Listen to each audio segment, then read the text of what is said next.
मैंने अपनी बीवी से किसी बात पर 2 महीने तक नाराजगी रखी, ना इससे बात की और ना घर में खाना खाया। फिर हमने बातचीत की, इत्तेफाक हुआ और सुलह हो गई। वो मसला हल हो गया जिसकी वजह से मैं नाराज था, लेकिन मैंने महसूस किया कि मेरी बीवी अब अकेले सोने की आदी हो चुकी थी। इसने कहा, पूरी जिंदगी में सोने से पहले किताब पढ़ा करती थी, लेकिन तुमसे शादी के बाद मैं तुम्हें रोशनी से तंग नहीं करना चाहती थी, इसलिए छोड़ दिया था।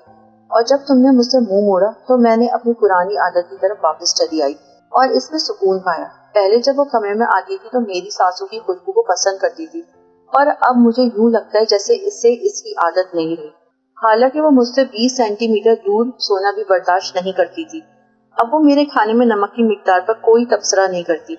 जैसे कहती थी, ध्यान रखो तुम्हारा ब्लड प्रेशर बढ़ जाएगा, क्योंकि वो इस बात की आदी हो चुकी थी कि मैं बाहर खाना खाता हूँ और अब इसे कोई फर्क नहीं पड़ता कि खाने में नमक ज्यादा है या कम। पहले वो हर वक्त मेरे साथ बातचीत करती थी, लेकिन अब वो खामोश है, अपने मुताला या सिलाई में मसरूफ रहती है। मुझे लगा कि मैंने अपनी नाराजगी में कोई जीत हासिल की है, लेकिन हकीकत में मैंने बहुत कुछ खो दिया जिसकी अहमियत का मुझे पहले अंदाजा नहीं था।